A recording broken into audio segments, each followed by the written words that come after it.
Good morning, and welcome to Who Am I? Who am I? That show that asks this question every way we can. Who am I? Who am I as a vibrational being in a vibrational universe? Who am I as a conscious creator or an unconscious creator? Who am I as a powerful creator, conscious or un? Who am I as most particularly, we are answering this question in reference to who am I as source energy? And there's a reason why we ask the question specifically from that perspective.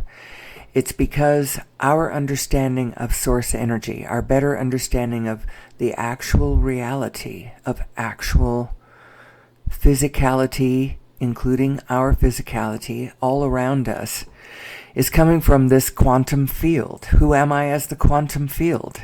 Who am I as Planck's? Because that's what I'm made of. That's what my atomic structure is made of. That's what everything is made of. All matter in the universe is spinning Planck's.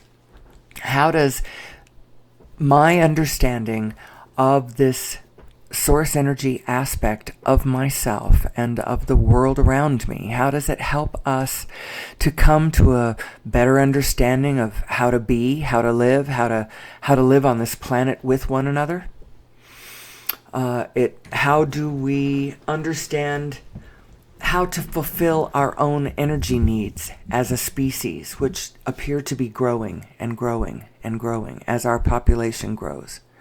Now, we seem to be kind of resigned in this paradigm of, well, what can we do but keep using fossil fuels?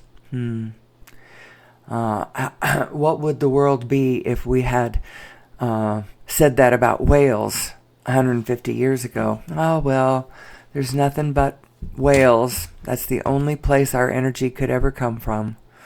So we've got all these bright ideas, electric cars and solar panels and all that kind of stuff, but it does not hold a candle to what is possible. And the true depth of what is possible, I believe, has kind of been kept from us. But I wouldn't focus on that exactly. I mean, there's no villain here. We did this to ourselves. And I think that the reason that we did not transition off of fossil fuels when we could have 100 years ago, we could have been moving towards other forms of energy. First of all, you have to believe that it's possible. Over unity devices and extracting energy directly from source has long been believed to be impossible in conventional circles. And anytime anyone ever invented anything that implied anything to the contrary, their devices were disappeared, and sometimes their inventors as well. Now, it's the kind of secret you can't keep forever. So I'm going to recommend a movie. Go watch a movie. It's called The Lost Century and How to Reclaim It. It's a history of devices that could have, should have been allowed to be, so that, but there's a reason for everything, and everything is always working out for us. It is absolutely the truth. There's a higher thing that's been going on. I realize perhaps the consciousness wasn't there. The consciousness needed to rise to a certain level before we could, for one thing, if we want to extract energy directly from the source of all things, we need to understand the source of all things. And the interesting part about the source of all things is it's the source of us too. And so as we come to understand better this question, who am I? Who am I? Who am I as source energy? What is this source energy and how does it function? It brings us to a couple of really important things, which brings me to the point of the reason I do this show. My whole point is I believe we need to transition from fossil fuels, and the time is now. And it is possible. The only way it would be possible is if we believed that it was possible. And furthermore, a greater understanding of source energy is going to, on a personal level, bring everyone who applies this information to a smoother ride in their own life. Isn't that what we would all like? A smoother ride. What, enough with all this bumpy stuff. So where shall we begin? Let's begin with, personally, how are we designed? What is our biotechnological design? How does this work? Well, first of all, this is a very tired picture I've been using for a long time. I'm sure I could do better, but it still says it to me. We are a binary system. You are a binary system. The whole universe is kind of like a binary system. It's one thing, but it's comprised of two aspects. But these two aspects are working as one. It's just one thing. There is only one thing. But so I think of us as being a binary system. You're a binary system. And what is this binary system composed of? Well, you are your source energy. Let's start at the beginning. We are vibrational beings in a vibrational universe. And you are source energy. You were source energy before you came into this body, and you still are source energy. Actually, all things are source energy. But there is an aspect of you that is purely vibrational source energy. It doesn't have any visible physicality, but it is connected to all things. It's what that part of you that extends past your skin. So your conventional you could be thought of as everything inside your skin, and your source aspect could be thought of as everything that goes from there out. So you're a vibrational being in a vibrational universe. You are emitting a broadcast, a signal. You are broadcasting to the universe. And, you can use a lot of conventional devices to measure the broadcast that you are broadcasting. You got a geothermal output that's quite significant. Your heart is creating an electromagnetic field that is quite easily measured. It goes out to 3 meters or so beyond your body. Actually, it probably goes on and on and on to all the whole universe. Of course it does. Your brain is emitting an electromagnetic field as well that can be measured. You are a thermal engine burning at about 100 degrees, almost 100 degrees for your entire life. You are emitting all kinds of information. And actually, the universe is reading this signal. You are in communion with all of the universe. It knows what you want. It knows where you are. It knows who you are. It knows. So how does the universe know who I am and what I want? Well, let's start at the beginning of the story. First of all, who are you? And then that leads us to the place where we understand how we are communing with the universe and how the universe is responding to your signal. And is that signal that you're emitting, is it a clear signal or is it a scrambled signal? Is there some static, some resistance, some chaos in the mix? And what would cause that? Well, so you are two beings. You are two aspects, two very distinct aspects, as is all the universe. So the universe is made up of the form and the formless. How about that as the binary system at the fundamental root of the universe? It is the form and the formless. And the formless actually is not exactly formless. The formless is the quantum field. And this quantum field can form into anything. It's like the super Play-Doh of the universe. It's the plasma that all things are made of. there is a oneness in this structure too. It's very, very cool. So you are the quantum field, and that's your formless aspect, and as your formless aspect, you have given rise to the form, and that's your conventional self, your conventional mind. Some people call it your ego mind, but I'm going to avoid the term ego mind because it's such a pejorative. People, when they hear that, they think that it's something to be conquered. And it's not exactly something to be conquered. It's something to be understood. So look at this picture and think about this system. You're a binary system. Source mind, conventional mind. You could think of this as your eternal self and your expirational self. How about that? Your vibrational self and your physical self, although that's not exactly correct because even your physical self is vibrational. Your whole self is vibrational.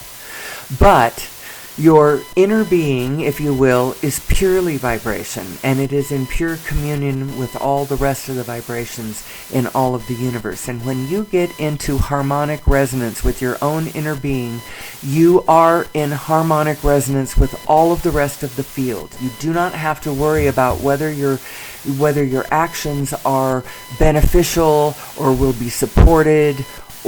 If you are in alignment with your inner being, all of that is true. You will be both beneficial and supported by the field around you. That's another good reason why to get into alignment with your inner being. There's a lot of reasons to get into alignment. What does get into alignment? What does that mean? Well, you are these two minds. Your two selves, your two aspects have two minds. And these two minds work rather differently, but they work together. And optimally, if you are working optimally, the way that we were designed to operate, these two minds are in alignment with one another. They are thinking, they are working together, feeding each other and, working off of each other, informing each other, that sort of thing. So what are these two minds, and what are they looking at? Well, you know yourself and your own mind. That's whatever you're looking at. Whatever you choose to think about the world around you, how that makes you feel, and what thoughts within that structure are you choosing to follow, to put your focus on and allow the law of attraction to hand you momentum on? Are you holding on to negative thoughts and allowing negative momentum to ensue? So let's talk about how that works. So that's your conventional mind. What is your source mind looking at?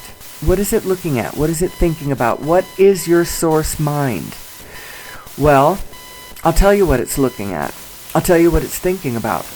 I'll tell you what it knows. Just in general terms, because I can tell it to you in general terms, and then as you realize, as you add up everything that means, that amounts to, you're like, wow, source mind really is very, very cool. So what your source mind is doing, your source mind, so what is it looking at and what is it thinking about?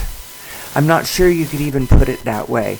What your inner being is doing is it is knowing all the physicality all around us, what it's doing, how it's moving, everything. It is in touch with all physicality. And I'm going to tell you in a little bit how it's possible that your inner being can know that. I know a lot of people, a lot of religious people especially, they have a lot of faith. They believe that God knows everything and that God is everywhere. And I'm going to tell you how that's true, how that can be true, how your analytical mind can believe such an audacious statement. Some people's spiritual faith minds have already jumped to that, oh yes, I believe that. But I'm going to tell you how it is possible that your inner being is in touch with all the physicality around it. It's because the universe is holographic, and all the points in the field are uploading their information to the whole, and the information of the whole is downloading back to all the parts, and it's doing that in an information exchange across scales it's as all of the Plancks are jiggling against all the other Plancks, it creates this cosmic divine interference pattern that contains all the information of all things at every point, updated. Now.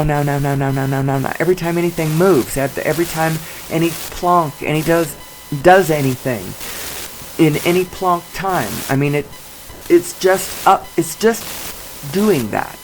That's what the universe is doing. So your source mind is knowing all the physicality around us. That's not a question.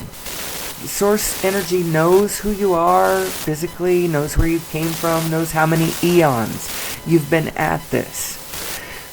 Through universal consciousness, you've been a part of this your whole entire existence. So this is not news to anybody. As such, from this perspective, source mind is never frightened about anything, knows that all is well, that you are as safe as can be, that you are connected to all things, that you can do, be, or have. You can do and be anything that you want.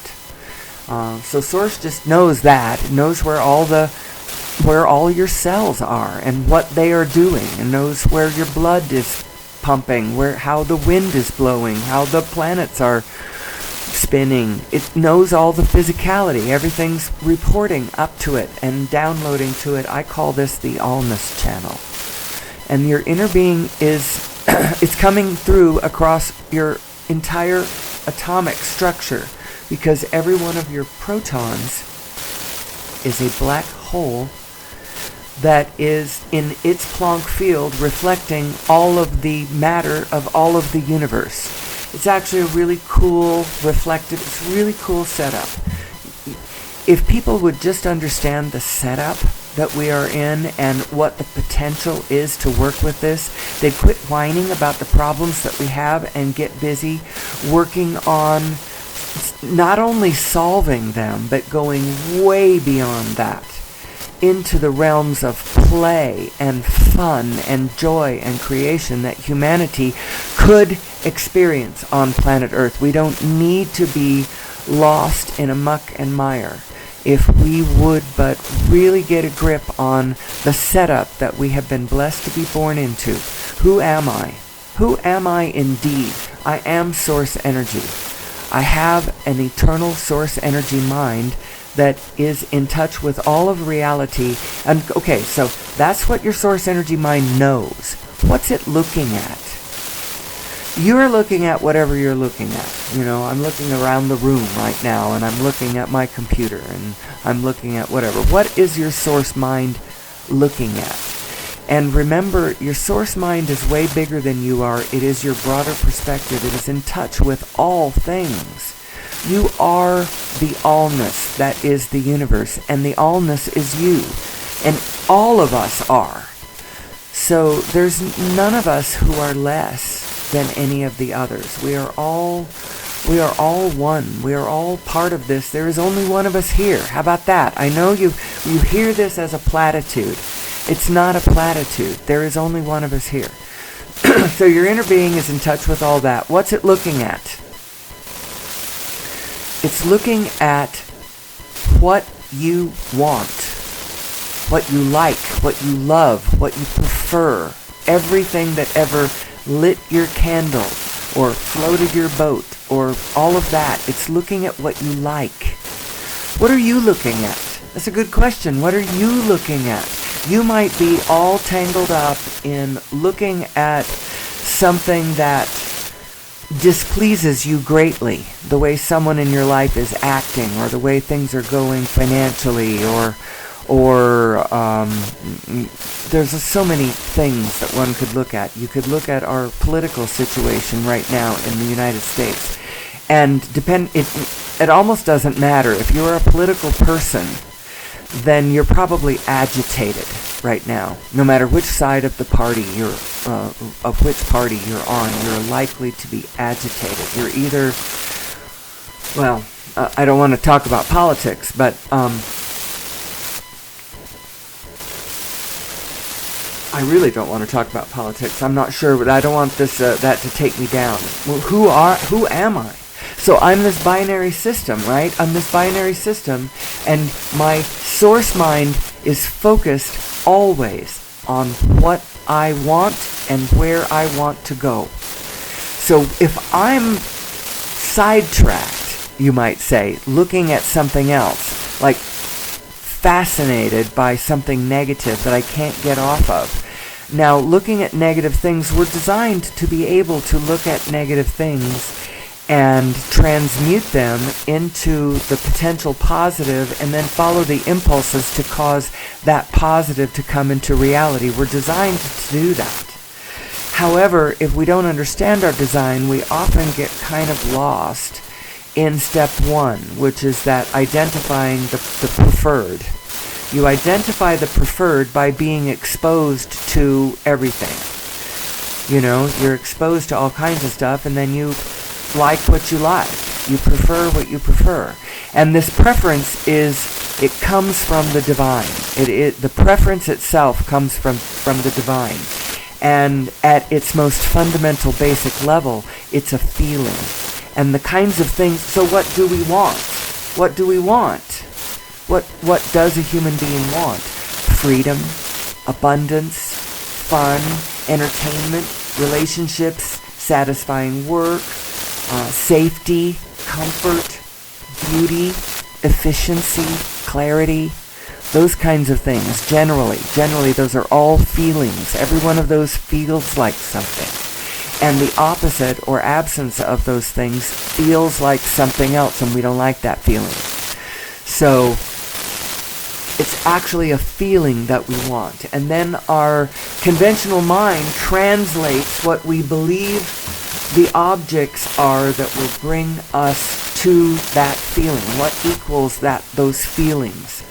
Well, that's going about it the hard way. Instead, you should just lead with the feelings. Lead with the feelings. And learn to think in tandem with your inner being. How can you tell if you're thinking in tandem with your inner being? Well, first of all, your inner being never feels bad in any way. Your inner being is never anywhere on the negative side of the emotional scale. Your inner being isn't. Now, conditions can cause, observing of conditions that displease you can cause you to go to that side. And believe me, you are allowed to prefer what you prefer and like what you like, and things that you don't like, nobody's asking you to like them. But after having taken the negative emotion hit, once you observe something you don't like, it is helpful to try to move back up the emotional scale and find where your source mind is on this same topic. That was probably not very clear. So let's talk about what we don't want. What don't we want as human beings? I'll tell you what I don't want. In general, there's things going on my planet that I don't appreciate. We are in the middle of, and nobody has ever told me any news that said that we've turned this boat around. I believe that daily we destroy the diversity of species through our activities in the world around us. The way that human beings behave are causing the 6th mass extinction on planet Earth, and I'm tired of it. I do not want to be this way anymore. I would like us to get more into alignment with who we really are, because that will cause us to interact more harmoniously with the field around us. Now, we can all do this individually, and your own inner being, no matter what the rest of the group is doing, your inner being can lead you towards all that you want in this world. You just have to follow its vibrational guidance. And so what is its vibrational guidance? We're looking here at the emotional guidance scale that takes us from very strong positive momentum at the top. As you descend, you get into less and less powerful positive momentum till you kind of get to no positive momentum. You're just kind of resting in contentment, but you're still in positive. This is actually, contentment is still very, very good. Very, very good. You are well on your way to making your dreams come true. if you abide in contentment. If you are in contentment and resting faith, knowing that everything is working out for you and eager to see how it happens, then it's even better. Once you pass down into boredom, you have started to add negative trains to your system. Your conventional mind is taking negative thoughts, taking negative points of perception, and then spinning them into thoughts and actions and conclusions and that sort of thing. And that's causing a discord between your two minds. They are no longer in alignment with one another. The relative... It's a resonant discord of frequencies, because let's go back to this picture. These two minds are two spinning discs. They're two spinning points of attraction. They are they are emitting two frequencies. One is emitting a point of attraction that is it's reflecting all of the reality of all of the physicality of all of the atomic structure of everything all around you. I mean, it's reflecting all of reality, knowing what is, looking at what you want. That's the impetus. The impetus behind life itself is the desire. It's what do you want? What do you want? And all of our desires come from the divine. They really do. Now, when our two minds are not in alignment with one another, we can really screw it up. We can really scramble that signal and turn it into a very chaotic, discordant signal that now what it's signaling to the universe, well, you're not reading it properly. Your source mind is still broadcasting to the universe and attracting in your favor all things that would be of benefit to you, all things that you want. It's still doing that, but depending on what your conventional explorational mind is doing, you might be scrambling that signal. You may not be fully realizing all of the, well, you're likely not fully realizing. Most of us probably are not. And collectively as a group, I'll tell you, we most certainly are not. Because our society is going to look way different when we are generally more in alignment. First of all, we are not going to be killing the planet at the same time as we live our lives. We are going to be dancing joyfully and playfully with all the other living biological beings on this planet and promoting abundance. We will be the gardeners that we were meant to be. I believe if there is any true meaning in the Bible, talking about Adam and Eve, if we want to look at that metaphorically, I believe what we are meant to be, and it might have been by our designers. They might have been thinking this. We are the gardeners of planet Earth, and up until this point, we've kind of been the destroyers, the conquerors of planet Earth, and I don't want to be that anymore. So what do we want? Just in general, I'm going to tell you what we want.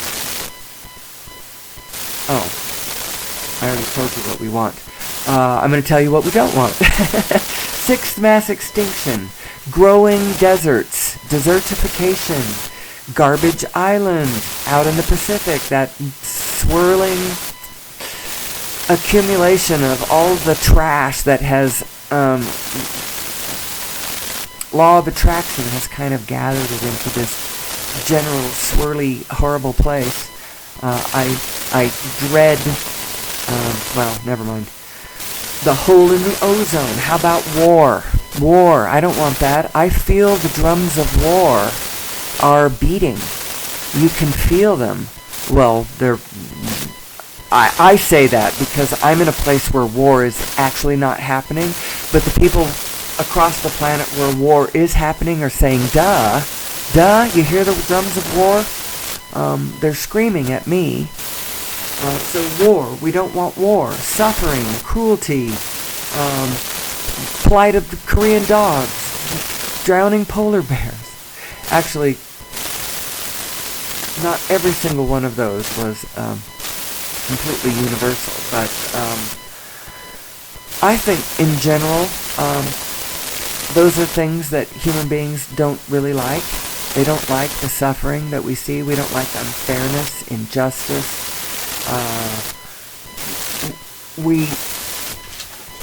Mostly what we don't like, what we don't care for is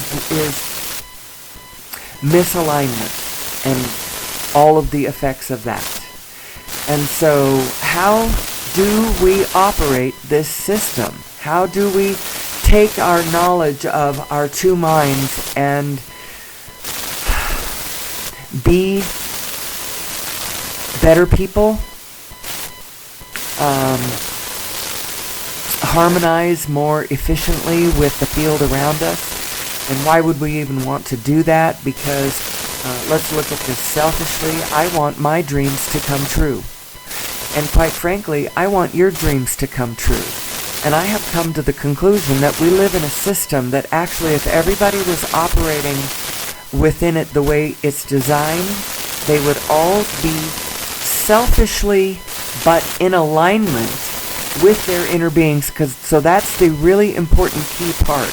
You want to be operating selfishly on the one hand, but not selfishly out of alignment, because selfishly out of alignment is a whole nother ball game. But selfishly in alignment is something also completely different. Those two things are completely different from one another. Operating selfishly from my alignment and selfishly from my lack of alignment are two completely different things. Now, selfishly from your alignment looks like, because when you are in alignment with your inner being is in harmonic, tandem, not exactly the right word, it is dancing harmonically with all other inner beings. So when your inner being knows that this is the system that we are born into. Now, I think that this is a very clear and simple way to put this. Many, many people out there are operating from a mistaken idea that the setup is win-lose, zero-sum game. The name of the game is competition.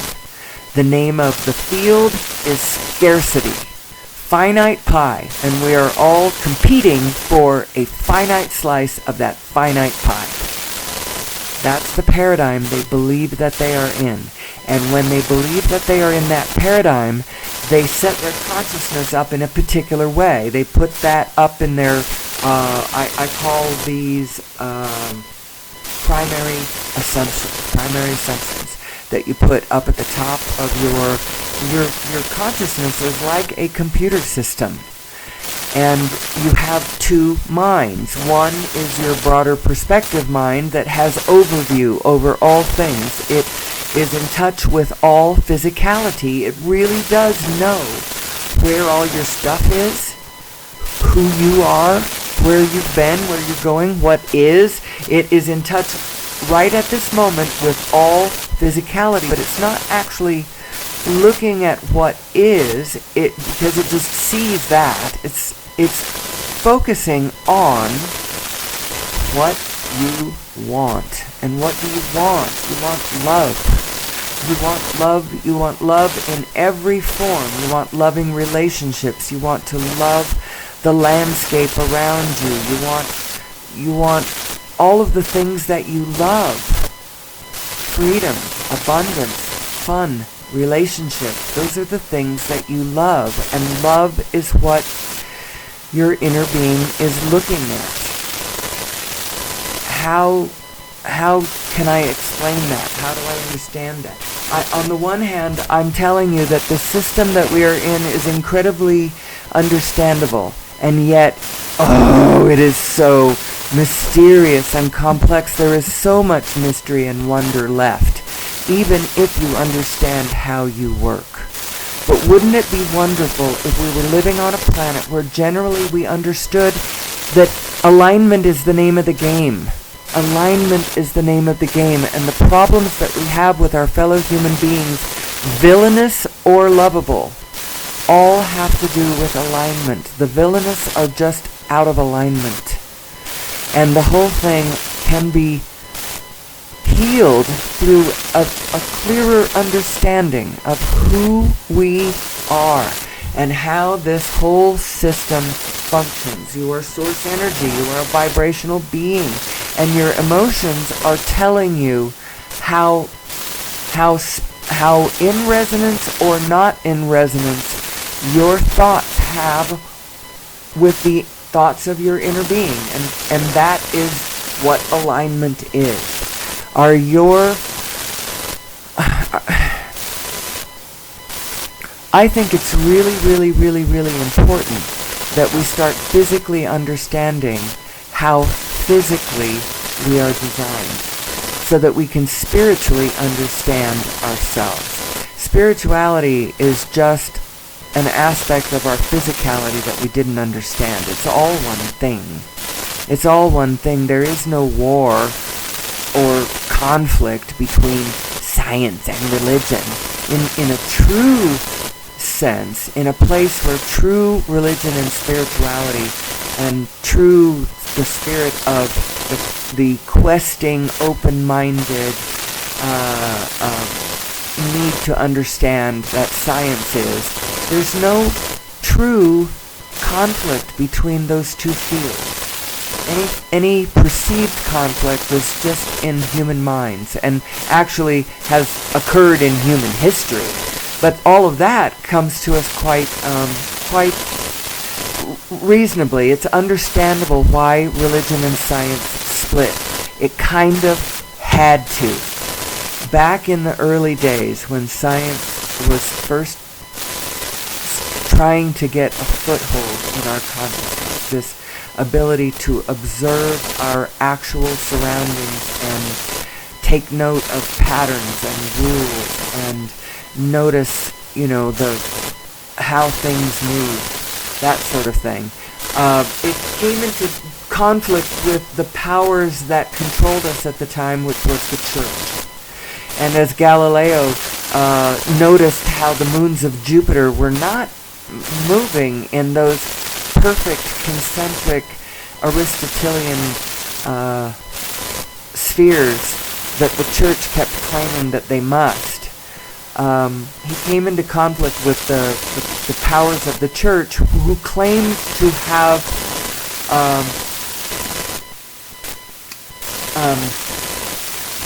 knowledge of all things. They were the source of our knowledge, the source of our understanding who we were. And when his observance of the actual movement of the planets and the moons of Jupiter disagreed with what the church was saying reality was, it caused doubt upon how right the church actually was. And there was a bit of a conflict with that, there would be the Inquisition got involved. I believe Galileo died in prison. In any case, the point is that in all of that conflict, the peace happened when science and religion parted ways. And religion said, okay, we'll just talk about spiritual stuff, and you just talk about physical stuff. And so for hundreds of years, that kind of went on that way. But science and religion had a split now. And scientists, well, whatever. The thing is we live in a time now where those two ideas have to come back together, because we live in one world. And there is aspects of truth going on from both sides. Science and religion, actually, there's a place where they meet. I've been to a couple of conferences about the convergence of science and spirituality, and chaos to coherence, and all that sort of thing. Wonderful, wonderful ideas. And it's absolutely the truth. The fact is that it split back then because of the power and control of the church. It is the only way that science could keep moving forward, is to say, okay, for now, we'll just let you have the spirit and we'll go on with the physics. Now, it turns out there's a connection between these two. And I believe that that connection, you could call it the inner being. I call it the inner being. I got that terminology from Abraham Hicks. I like that. It's matter of fact enough. It's not, I don't know. Some people have known the same thing and called it the Holy Ghost or the Holy Spirit, that still small voice within you that is reading the field around you, and if you would but be responsive to its broadcast, you can get all the information that you need to know about the physicality of the universe around you. Now, I grew up in a particular religion where every month they had something they called fast and testimony meeting, and it was primarily people getting up and telling stories about the miracles that they experienced, pretty much mostly through the power of the Holy Spirit. The Holy Ghost, they called it. That religion mostly called it the Holy Ghost. And they are specifically granted the gift of this at the age of 8 and advised to listen to it. Until then, they want you to listen to your parents, but when you get to be a certain maturity, they want you to start turning inward and listen to the guidance of this holy thing. Well, it's your being. It's your connection to all of the rest of the universe. It's your, I think of it as an aspect of your cosmic vibrational anatomy. It's just part of your design. It's part of who you are. It's your source mind. You may not have realized that your source mind was there. Now, you can either intentionally line your analytical mind up with this source mind, or you can just be happy and rest in faith that you are part of a greater machinery, a greater coherence machinery. It's machinery that is pulling order into being. And you are a part of that. It's part of the expanding universe. It's part of expanding universal consciousness. It's part of evolution itself. It's just happening, and you couldn't stop it if you wanted to, and God knows you do not want to stop this. You want to play with this. You want to be a part of it. You want to help it along. You don't want to resist it, because resistance is futile. Not only that, but resistance just delays the wonderful things that are coming to us. I do believe they are coming to us. So, the other thing that I promised, the point of my whole presentation, is I do believe that our better understanding of source energy is going to bring us to the next holy grail, and that is get us the F off fossil fuels. Fossil fuels are the reason for, I believe that everything that I said that human beings don't want, the sixth mass extinction and the growing deserts and the hole in the ozone and garbage island and all of those things, every one of those things, war, all of those things can be vastly reduced and then completely a thing of the past if we would but plug our technologies into source energy itself. We've got to get off fossil fuels, because it's that freaking carbon footprint that is killing the planet. It's darkening the skies and it's poisoning the seas. That negro veneno, we've got to get off of it. It's really quite terrible. Now, one of the reasons that we haven't gotten off of it is we have collectively believed that we can't. Well, we certainly can. Largely the powers that be, and it's not one villain, and there isn't any villain. There's only us doing this. Even the villains who are doing it are still just us. The authoritarians in the authoritarian psychosis playbook, they're still us. They're all part of our design, and they are all trying to raise consciousness they're unconsciously trying to raise consciousness as they become enormous visual aids to what not to do or what can go terribly, terribly wrong with this system. What happens when you are not in alignment with your inner being?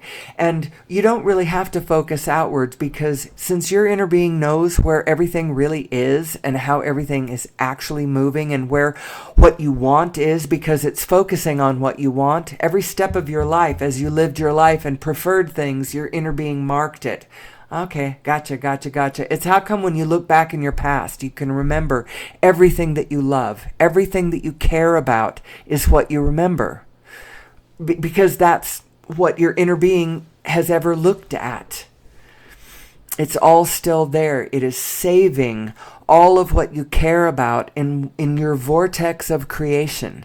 And as you live your life, you prefer. And as you prefer, it's sort of that specific preference that attached to your life right there is attached to reality in things out there in the world.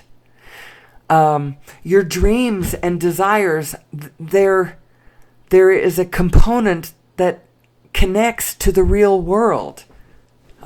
If you would line up with your inner being, you could make all of your dreams come true by just following its guidance. And what is its guidance? We haven't gotten to that yet. We did a little bit. It always feels on the positive side. So if you don't, it means that you are in a thought in the moment that is not in resonance with what your inner being knows to be true about this situation in deep physical reality. You are not in touch with something. So say you're taking a thought that says, I'm alone. I have no resources. I am vulnerable. From your inner being's point of view, not one of those things is true. And so there's a discord between that thought and the thought that your inner being has. Now, your inner being, because of this, because it knows its safety, your inner being is quite brave. And you may not be that brave because you may be focusing on those aspects of you that are not safe. And I'll tell you what aspect of you is not safe.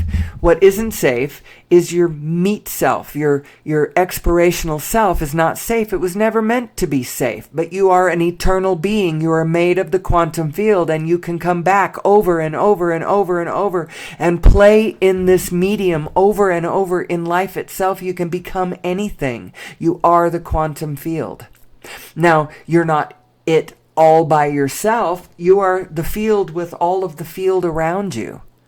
And so it's kind of important that you start understanding how you work as a field, not just how you work as an object, an isolated object in space and time, because you aren't an isolated object in space and time. You are a moving, living, breathing system dancing in tandem with all of the rest of the field around you. And it's very important that you understand how to get into alignment with it. Understand that you do not live in a zero-sum game. You live in a universe of unlimited abundance. And the more that you desire and the more that you look for the fulfillment of your desires, the more comes into being. You are building the more. You are part of a system of unlimited abundance, not lack. You are not in a universe of competition. Competition is not the name of the game. The name of the game is how cooperative can you be to how many elements around you. Because if your desires are in alignment with the desires of others around you, you won't find resistance from them as you move towards your desire. You will find cooperative components everywhere you look. So how do you find that place? That place where your desires do not trump on the desires of everybody else? Well, Don't be so quick to jump to the specific. Rest in the general. Believe in your desires. Have faith that the universe is working on it. You are part of a living, breathing, communing, intelligent universe that is learning. And you are part of that learning. You are on the leading edge. The leading edge is here in this manifested reality as the rolling manifestation becomes. And your inner being is in full touch with all of that. So it's very important that you get into alignment with your inner being, because it really knows where what you want is. Don't think that, oh, but I know better. I know that that this... So what is it that we usually do? We usually identify a threat in the field around us and then focus on that threat and then feel bad about it because it's so threatening, but that feels bad. And the feel bad should be our first clue. It may or may not be true that the threat that you're looking at could be a threat or has been a threat to others, but if it feels bad the way you're looking at it, then you are going contrary to the way your inner being is looking at it, and now you probably are more unsafe than you would have been if you were looking at what your inner being was looking at instead of looking at that threat. Does that make any sense? In other words, so there's this concept, I call it divine autonomy, and it has to do with the power that you get when you get into your own machinery, when you get into your own binary system and man your own equipment and build a positive momentum and look only in positive directions. You might see that threat in the side view. You're like, I see you, you damn perv, but I know what to look at, what to focus on. So you would never say that right out. If you say that right out loud, then you've put the damn perv right in the center of your focus. Now him and his energy are drawing you that direction. And in your mad dash to be safe from the pedophile, you walk right into his lair because you're focused on the threat of it instead of focusing on what your inner being is focusing on.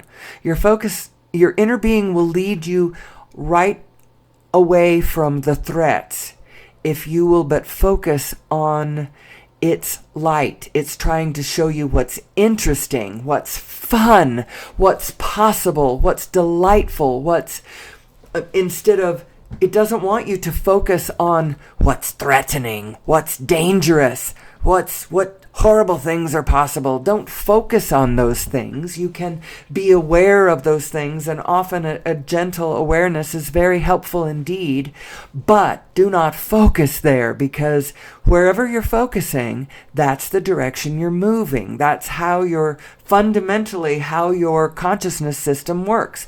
Whatever you're looking at and how it feels as you focus in that direction is telling you whether or not you are moving in the direction of what you want or whether you're moving away from what you want. If you're moving with your inner being, you are moving towards what you want, and the way you can tell is because it feels good as you move there. Now, you cannot change conditions immediately in order to say you're looking at conditions that you don't like. And you're like, well, you can't expect me to like this. Well, nobody expects you to like things that you do not like, and you're probably looking at something out of alignment. And you don't need to like things that are out of alignment, but understand the greater lesson, the greater picture, the bigger point that it's trying to tell you.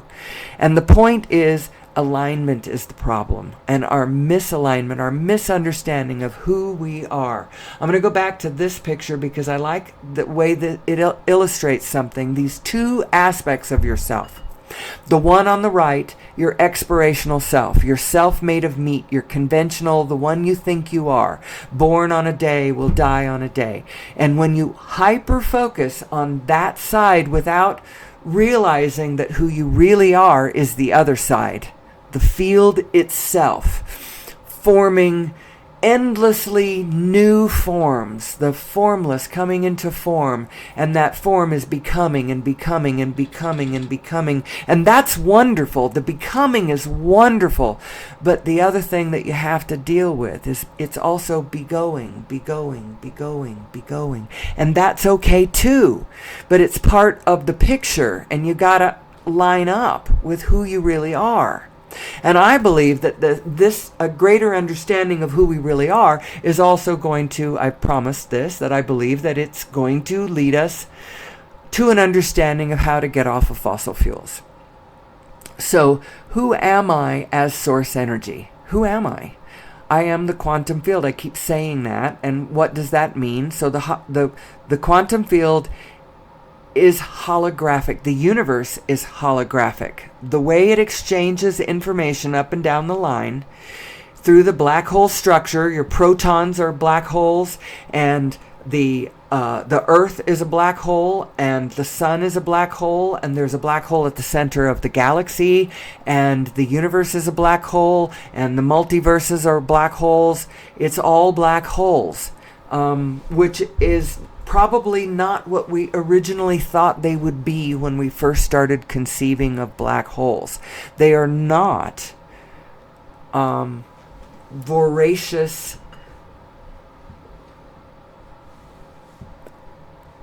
matter-sucking. Well, they aren't. They don't have to be. I'm not sure what those just black holes at the centers of galaxies that are causing the galaxies to spin. It's holding the spin of the galaxy together. I'm not sure about those. But in any case, so the fundamental rule of the universe, the fundamental force of the universe, and it sounds overly simplistic, but it isn't simple at all. Actually, there's so much complexity in this. And this is overly simplistic picture for sure, but what it is it's spin, and as matter comes into being, it is spinning. It is baked into the cake, and so I'm going to point out this mathematical paper. It's a math physics paper, The Origin of Mass and the Nature of Gravity. Physics paper, I guess. Uses a lot of math, of course, because a physics paper would. You can see where I got this from, or where it's posted online. This is the full abstract of this.